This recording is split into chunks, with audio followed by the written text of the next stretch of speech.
A very good morning to all the students of class 8. So today we are going to continue our revision of chapter second. हम revision continue कर रहे हैं आज chapter second का 2.1 we had discussed in our previous class. So today we are starting with the word problem given in exercise 2.2.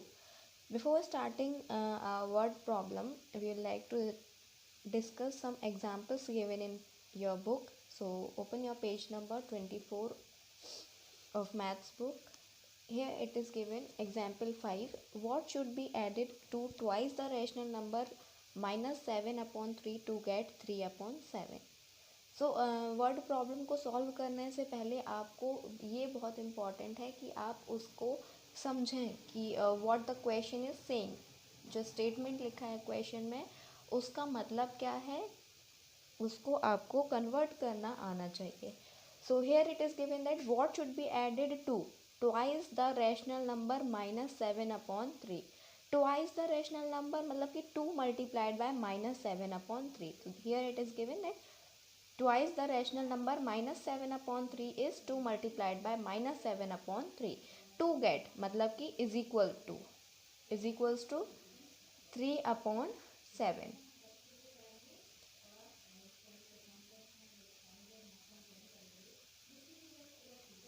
ये लिखा है is equals to 3 upon 7. So here it is given कि किस नंबर को हम ऐड करें twice the rational number minus 7 upon 3. तो यहाँ twice the rational number minus 7 upon 3 को सॉल्व कर लिया तो कितना आ गया माइनस 14 अपॉन 3. एक्स प्लस क्या ऐड करना है, तो हम सपोज क्या कर रहे हैं कि एक्स ऐड करना है. यहाँ पर लिखा ना suppose x added to this number to give 3 upon 7.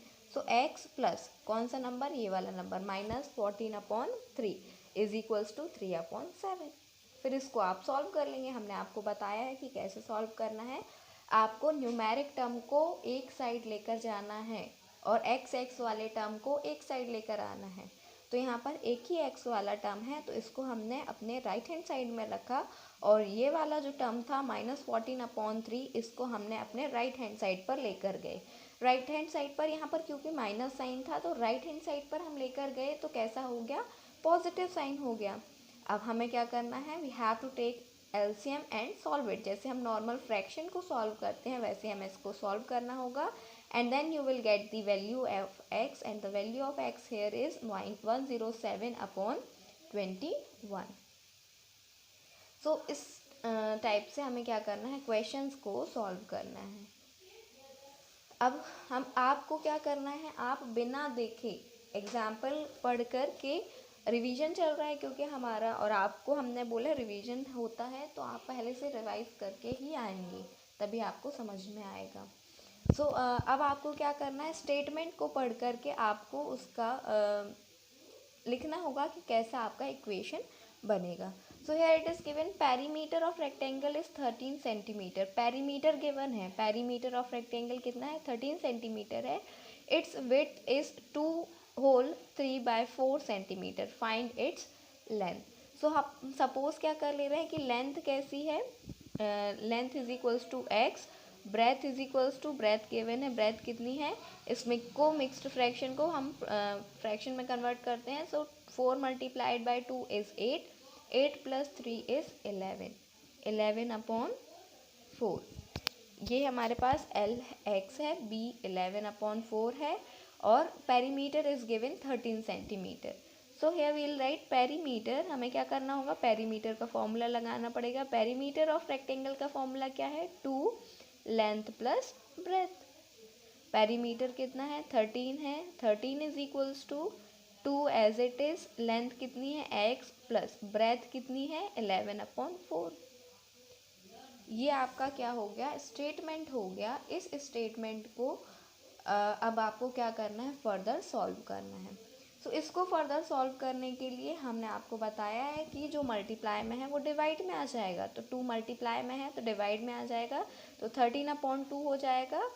यहाँ पर देखिए, यहाँ पर आ गए हम, x plus 11 upon 4 is equals to 13 upon 2. जो 2 था वो कहाँ आ गया, 13 के डिवाइड के साथ आ गया. Now x is equals to 13 upon 2, ये पॉजिटिव में था, पॉजिटिव 11 अपॉन 4 था. नेक्स्ट साइड जाएगा तो कैसा हो जाएगा, निगेटिव 11 अपॉन 4 हो जाएगा.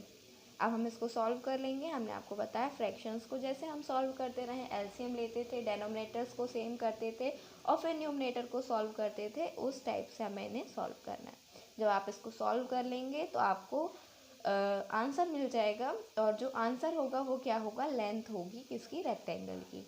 और हमारे क्वेश्चन में जो ब्रेथ है वो कैसी दी हुई है, मिक्स्ड फ्रैक्शन में दी हुई है, तो जो आपकी लेंथ आएगी वो भी कैसी आएगी, मिक्स्ड फ्रैक्शन में आएगी। So this is about the example 6. Now moving forward to next example, यहाँ पर देखिए, the present age of Sahil's mother is 3 times the present age of Sahil. अब एज वाले क्वेश्चन बहुत आते हैं और ये बहुत इम्पॉर्टेंट भी है, क्योंकि ये आपके फर्दर काम आने वाले क्वेश्चन हैं, इनको आप लाइटली नहीं ले सकते। सो here it is given example number 7 discuss कर रहे हैं हम। आपको अभी सॉल्यूशन नहीं देखना है, आप सॉल्यूशन बिल्कुल भी नहीं देखेंगे, आप क्वेश्चन को देख करके उसका जो इक्वेशन है वो लिखेंगे। ठीक है, हम स्टार्ट करते हैं इसको। The present age of Sahil's mother is 3 times the present age of Sahil. तो पहले हम क्या कर लेंगे, साहिल की प्रेजेंट एज कितनी है, प्रेजेंट एज साहिल x मान लेते हैं। सो उसके मदर की प्रेजेंट एज क्या हो जाएगी, प्रेजेंट, यहाँ पर देखिए प्रेजेंट एज ऑफ साहिल को हमने x मान लिया है, तो मम्मी की कितनी एज है, Sahil's mother's age is 3 times the present age of Sahil. तो 3 टाइम्स मतलब कि हमने 3x कर लिया। तो फर्स्ट स्टेटमेंट जो दिया था उसको तो हमने सॉल्व कर लिया। अब हमारा सेकेंड स्टेटमेंट है आफ्टर 5 ईयर्स। तो जब भी आफ्टर 5 ईयर्स की बात आ जाती है तो what you have to do, you have to add 5, क्योंकि अगर आपकी एज आज 13 ईयर्स है तो नेक्स्ट 5 ईयर्स के बाद एज कितनी हो जाएगी, 13 + 5। इसलिए यहाँ पर भी जब दिया है after 5 years, so after 5 years की बात करें तो साहिल कितना हो जाएगा, साहिल्स एज कितनी हो जाएगी, x + 5, और मदर्स एज उसकी 3x + 5। अब after 5 years their ages will add to 66 years. अब क्या लिखा है, दोनों की एज का ऐड कितना होगा, 66 ईयर्स होगा। सो x + 5 प्लस ये साहिल की एज है, मदर्स की एज है 3x + 5, दोनों का सम कितना होगा, 66। ये हमारा स्टेटमेंट बन गया। अब इसको आप सॉल्व कर लेंगे। So x + 3x is 4x and 5 + 5 is 10 is equals to 66। 4x is equals to 66 - 10, x is equals to 56/4, then x is equals to 14 years. x की वैल्यू आ गई, मतलब किसकी वैल्यू आ गई, you got the age of Sahil, and mother's age will be 14 multiplied by 3, that is 42.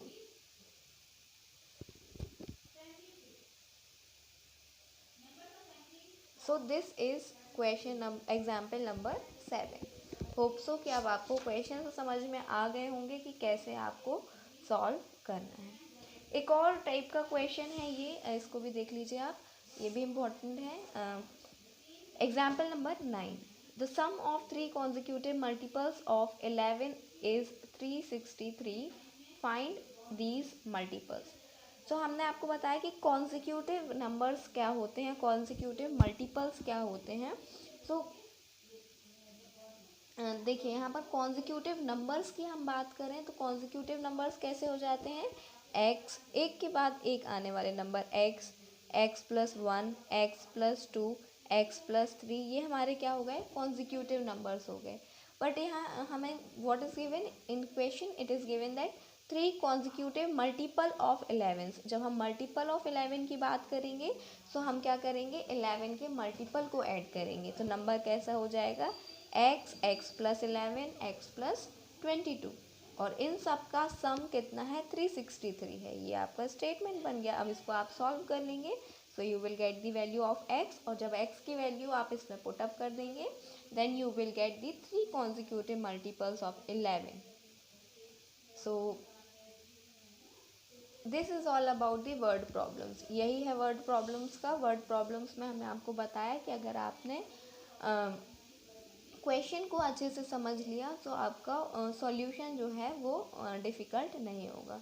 And हम homework आपका ये है कि आपको फुल सेकेंड चैप्टर रिवाइज करना है, और अगर कोई भी डिफ़िकल्टी वाले क्वेश्चन हैं तो आपको मुझे आज ही व्हाट्सएप पर मैसेज कर लेना है। सो वो क्वेश्चंस हम आपको नेक्स्ट क्लास में सॉल्व करा देंगे। और आपको रिवीजन बहुत अच्छे से करना है, क्योंकि आपको पता है अगर ऑफलाइन एग्ज़ाम हुए तो बनना चाहिए, और ऑनलाइन एग्ज़ाम हुए तब भी हम अगर डिजिट चेंज करके आपको दें क्वेश्चन तो वो आपको आना चाहिए। ये बहुत ही इम्पॉर्टेंट है। So thank you for today's class.